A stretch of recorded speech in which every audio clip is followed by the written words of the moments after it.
Hello mga kamangyan, magandang araw sa inyong lahat. So for today's video guys, episode 7 na nga po pala tayo ng ating pangingisda. So ngayong araw guys, ang mangingisda po pala ngayon guys, yung tatay ko nga po pala guys, samahan nyo ngayon siya sa kanyang pagpapahila-hila guys. Hindi na nga po natin papatagalin, ayan nga po, naglawit na nga po pala agad ng pahila-hila si Papa. At ayan nga po, sinimbad na nga po agad siya. At ayan, dahan-dahan niya nga pong hinihila yung kanyang nahuli para hindi nga po makawala. So ang tawag po dyan sa kanyang nahuli ay isdang pakan sa aming lugar. Sa inyo ba guys, anong tawag sa inyo ng isdang yan? So kung mapapansin nyo guys, marami dyan ang nagpapahila-hila ngayon guys, dahil ngayong panahon is talagang marami talagang isda. Kapag tag-ulan, maraming nahuhuling mga isda kaya pag ganyan, maraming nahuhuling isda is talagang sinusulit ng mga maing isda dito sa aming lugar yan, dahil talagang pagka ganyan marami silang nabebenta at syempre malaki silang kumita kapag ganyan marami nahuhuli.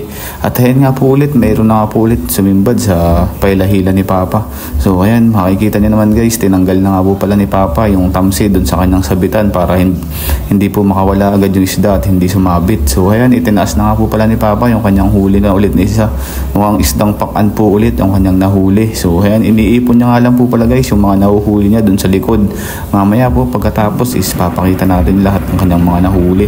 At ayan nga po, dali-dali inilawit niya po ulit yung kanyang pailahila. Sa inyo ba guys, anong tawag sa lugar nyo ng ganyang pangingisda? Sa amin kasi guys, ang tawag sa amin yan is pailahila. So ayan na nga po ulit guys, pakanta-kanta pa nga po pala dyan si Papa. Bigla siyang sinimbad ng malaking isda. So ayan nga po guys.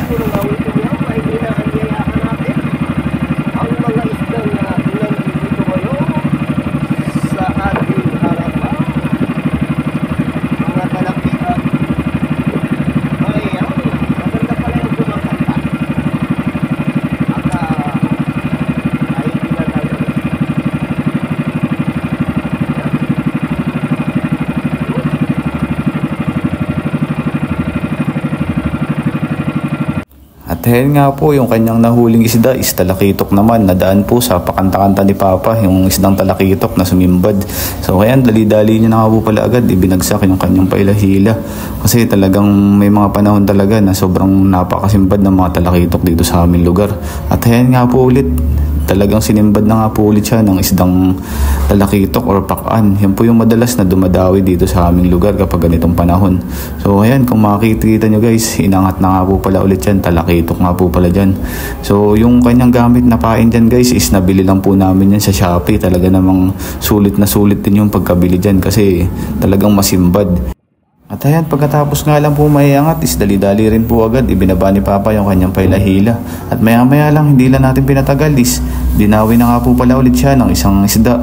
So kaya mininor niya nga po pala agad dyan kasi isang malaking isda po ang kanyang nahuli. Kasi kapag hindi po natin babagalan yung ating takbo ng ating makina is talagang makakawala yung ating nahuling isda. Kasi pag malalaki talagang lumalaban yan guys.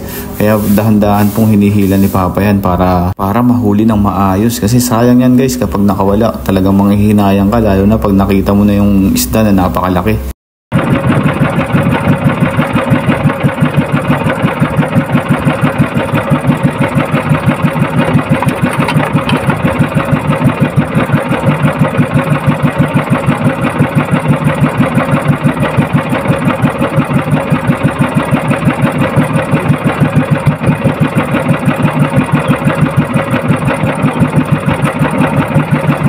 Guys, ayos.